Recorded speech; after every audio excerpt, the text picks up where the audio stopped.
Welcome back to tonight's episode of LO8, hanging out with my special guest here and the featured athlete of our video called Keep Climbing. It's Sean Swarner. Good evening, sir. How are you doing? I'm doing great. How you doing?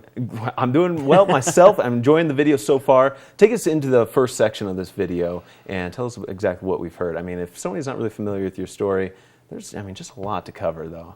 Yeah, it's really difficult to get into because there is so much involved. Yeah. The video talks about me going through 2 different cancers, plowing through those 2 different cancers, and the treatments that I had, everything that I went through, losing my hair, getting 60 pounds overweight. All at a young age, too. At 13, yeah. Yeah. So while my friends were out chasing girls, their hormones were kicking in, they were growing hair in unusual places on their bodies. I was losing my hair, trying to figure out what was going on with my life. And it was weird because I was just going up for layup in basketball and came down, snapped my knee. The knee injury triggered every joint in my body to go haywire. And I ended up swelling up like the Pillsbury Doughboy. Wow. So I slept through my alarm clock. The doctor thought it was pneumonia, wasn't getting any better. Eventually I was diagnosed with advanced 4-stage Hodgkin's lymphoma. And as a 13-year-old, believe it or not, they told my parents that I had 3 months to live, which, nobody wants to hear that prognosis. No. 13 years old, 15 years old, 18 years old, 30 years old, it doesn't matter. And it's really tough for someone who is that young, who's just starting his life, essentially. Mm-hmm. And it's really difficult. And it was just a really rough time because my friends were all normal. My friends were all out, like I said, chasing girls, collecting baseball cards, having a great time with their lives. And I remember sitting on the bottom of the shower floor, pulling chunks of hair out of the drain because my hair was falling out from the chemo, pulling chunks of hair out of the drain so the water could go down, crying my eyeballs out. I had so much of life ahead of me, but it was cut short. And it didn't really stop there. After you were in remission for a while, you were given another pretty bad hand. As we heard, after the first cancer, I was diagnosed with a second cancer. And believe it or not, the way that whole thing happened was I was going in for a checkup for the first cancer. They found a tumor on an x-ray while I was just going in for, like I said, a checkup. And in one day they found a tumor on an x-ray. They did a needle biopsy. They put in a Hickman catheter, which is like a permanent IV. They took out another lymph node. They cracked open my ribs, took out the tumor, put in a drainage tube, and started chemotherapy in less than 24 hours. And this time around, it was really, really bad because they diagnosed me with a type of cancer that affects 3 out of 1 million people with a prognosis of about 96%, 94 to 96%. So if you have 100 people who get this illness, 6 people survive. Yep. 94 die. And if you look at even more statistics and odds, I'm the only person in the world to ever had these 2 cancers. And the chances of me surviving both is equivalent to winning the lottery 4 times in a row with the same numbers. It's an impossibility. Right. Obviously everything aligned, modern medicine, family support, prayer, and just an inner will to get up out of the hospital and keep going, which goes back to, the mental prowess that you have to continue forward. And going into Everest, understanding what I went through, I told my parents I wasn't going to go kill myself on a hunk of rock and ice. I'm probably one of the safest climbers in the world. B, I also realized that no matter what I go through now, I've always been through something worse. And I have that mindset now where because of everything I went through, everything in the future is cake. Mm-hmm. I'm not afraid to try anything. Even when I was in college, I was the only person who asked every girl out. I wasn't afraid to ask them out because if they said no, who cares? Right. It's not the worst news you're going to hear. Yeah, exactly. In that day. It's Absolutely. Not like, oh, by the way, you have 14 days to live. For 3 months of intense chemo, a month of radiation, that's when I lost my lung, and then 10 more months of chemo. And every time I went in for the treatment is when the doctors knocked me out, basically. They put me in medically induced coma. So I don't remember being 16 years old. Wow. It's a blur. I don't even know what happened to it. Yeah. After you made it through all of this, you came up with a pretty radical idea as to summit Mount Everest. Where do you get the inspiration to do something like that? The inspiration, jokingly, if you ask one of my buddies, he'll tell you that it came from a book that he let me borrow that I haven't ever given back yet because I read it and nice. I was inspired by that. But a long story short, I went to Westminster College for my undergrad. started off molecular biology. You know, I'm a lot smarter than I look, thank God. So I started off studying molecular biology, splicing genes, curing cancer, thinking I was going to play God and cure cancer. Took immunology, organic chemistry, just decided it wasn't for me. Took psychology, switched to a psych major. And then I got the gears going. I was thinking, okay, well, you know, look what I've been through. I could offer psychological counseling for cancer patients. So I did, you know, put 2 and 2 together and realized that because of my background, I could possibly be a psycho-oncologist, a psychologist for cancer patients. And I packed up my stuff, moved to Jacksonville, Florida, which is how I ended up down there. Took a sabbatical from my studies while I was going for my master's and my doctorate, and realized that because of everything I went through, emotionally I wasn't ready to handle dealing with patients every single day. But I did know that I wanted to give back and help people, and not just in the one hospital where I'd be working. You know, I wanted to literally reach around the globe and give people something I never had, which is hope. So I did some research, and my brother and I did a lot of research and found that no cancer survivor had ever been to the top of Mount Everest. And I literally thought, what higher platform could there be for screaming hope? But what else is remarkable and important to mention, that you didn't have any climbing experience before doing this. Nothing at all. And did that just freak you out a lot, or was it something like, you know what, I've been through this much, like I can do this? You know, I think at the time I was young and dumb, and I really didn't understand. So you didn't totally have your doubts on it. I didn't. Yeah, I had some doubts. Sure. But I didn't have that many doubts because at the time I was living in Florida, and I just had this goal, this idea, this project that I wanted to do. And I figured, okay, well, the highest point in Florida is probably a 300-foot bridge, and I couldn't run up and down that thing 18,000 times a day, yeah. So I moved to Estes Park, and I literally started climbing everything in sight. I went up and down Long's Peak, I think, once a week with 100 pounds of rocks in my backpack. Wow. Just for training. Wow. And most people train for Everest for years. You know, I trained for 8 months, but I did something every single day. You know, I'm the type of person who, you know, and I have a number of different programs out there too to help people with this. You know, I put the blinders on, and if I have a goal in mind, I will find a way to make it happen. You know, nothing will get in my way. I will get it done. And the same thing with, you know, after that, I also did the Hawaii Ironman with 4 months of training. You know, and that was great too. Yeah. But it was all about, you know, up here, that gray matter, that 6-inch space between my ears. And I just got my crap together, put my head on straight, and just focused and did something every single day.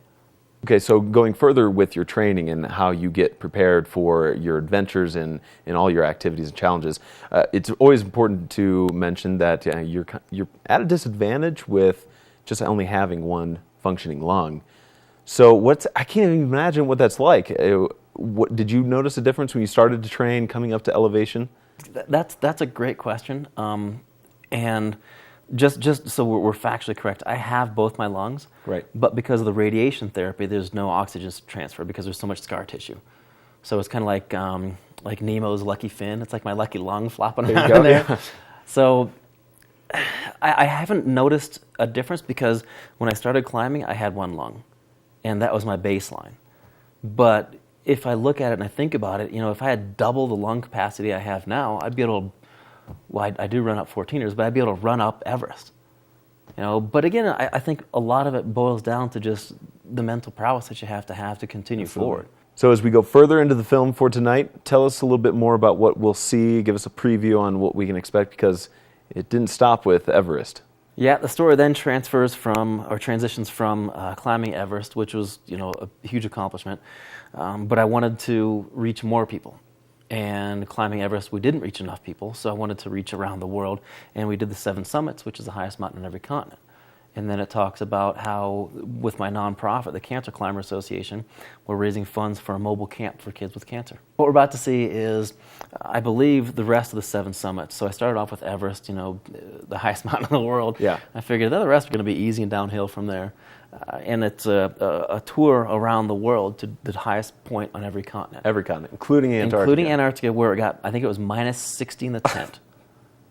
one day. So, No, thank you. Wow. You know, it gets cold here. And Sure. What was it? A couple years ago, New Year's Eve, it was minus 30, minus 40. Yeah, I think you're right. But, throw a few more logs on the fire, you're all right. exactly. This isn't... Down there, it's not like you can plug in the heater and turn it up, Yeah, absolutely. Wow, that's an incredible thing. So I'm looking forward to seeing that. I'm sure you guys are as well, so we'll get right to it. But real quick, a question I've been dying to ask you, actually, is out of those 7 mountains, what do you think is your favorite, or what sticks with you the most as, the crown jewel of them, I suppose? Yeah, I think obviously Everest, just being Everest, is the crown jewel. Right. Being the first to do that really has it has me proud, and it also is very humbling, knowing what could happen on the mountain. Yeah. Denali caused me the most problems. I was up there 3 times, fell 100 feet the first time. Second time, it was minus 40 as a high with 55-mile-an-hour winds, so we started running out of food. It was like, bag this, we're heading home. And then the third time, I was actually up there a week after I came off the mountain and just went up there the same season and summited, no problems. But I think one of my favorite mountains, because I've been up there 9 times, is Kilimanjaro. Every year I take a group 9 up. times? 9 times. Wow. Yeah, I take a group up every year as a fundraiser for my nonprofit. Cool. And anybody can go. It's not a climb. It's just an endurance hike. Yeah. Is that climb an all-day climb? It's an all-day climb for 6 days. Okay, gotcha. Wow, it is an endurance hike for sure. And we go on a 5-day safari through the Serengeti afterwards too. Oh, So it's awesome. like a Sounds like a celebration. great trip. Yeah, And very you guys should all go. That's right. Check it out. Well, and if 9 times in, doesn't sound like you get tired of it either. I love Probably it. some great country out there. I love it. In Cool. fact, they call me Mzungu Kicha in Swahili, which means crazy white man. Nice. Okay. Well, we're going to continue, and we're going to see the crazy white man after this break. So stay tuned. More Late on 8 coming up right after this.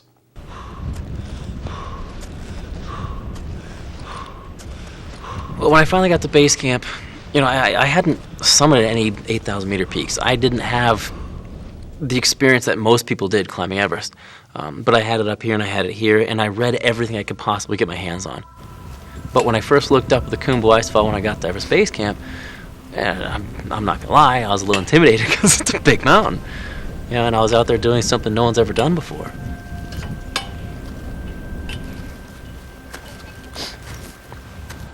Guess we can show me, but I look pretty bad. Yeah, I look pretty awful, don't I? Scraggly hair. There's me. Hi. I'm trying to get up Mount Everest, but it's not working right now. I think the most difficult part was just continuing forward. One step at a time, one step at a time, one step at a time. And the fact that I'm climbing it, into the death zone with one lung. One lung that works. If you asked me tomorrow, would you like to climb Everest, and you only have half your lung capacity, I'd laugh in your face. I mean, it doesn't seem doable. It doesn't seem to me like it's something that I can wrap my head around. Let's see, right there's the Lhotse face. And then you climb up around there, and then you establish Camp 4 up on that ridge. And guess what that baby is? Right up there. Yeah, that's her.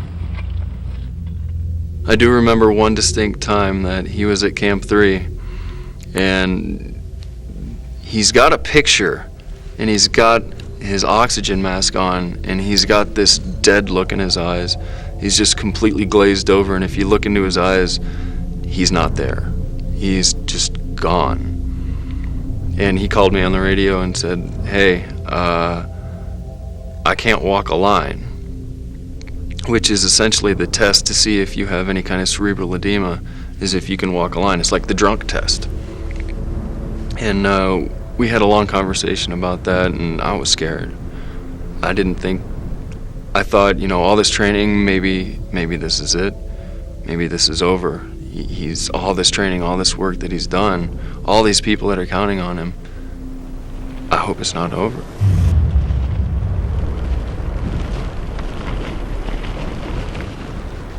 And luckily, he did pull through. He got, his look, his fire back in his eye, and took off for Camp 4. And I remember looking up the Hillary step, rounding the corner, and getting on the summit ridge, and that's when I started tearing up. And that's when I noticed my goggles started fogging up. I was like, all right, I gotta hold it, I can't cry yet. But I got up there, and then I just, my head in my hands, and just, I wept like a baby. Called my brother at base camp on the radio, and told him that you can let the world know that Seth Swarner's brother made it to the top of the world. And, we immediately both burst into tears. It was the most emotional moment. I mean, this was the culmination of everything that we had both worked for, and he did it. He had done it. It was absolutely incredible. I'll never forget the call. Your son's standing at the top of the world. And I just, of course, it was like 3 o'clock in the morning, and it was like tears, and oh my gosh, we were crying and hugging and everything, and it was like, oh my gosh, he made it. And then you sit there and you think, oh, how many people get injured coming down? So, call us when he gets down.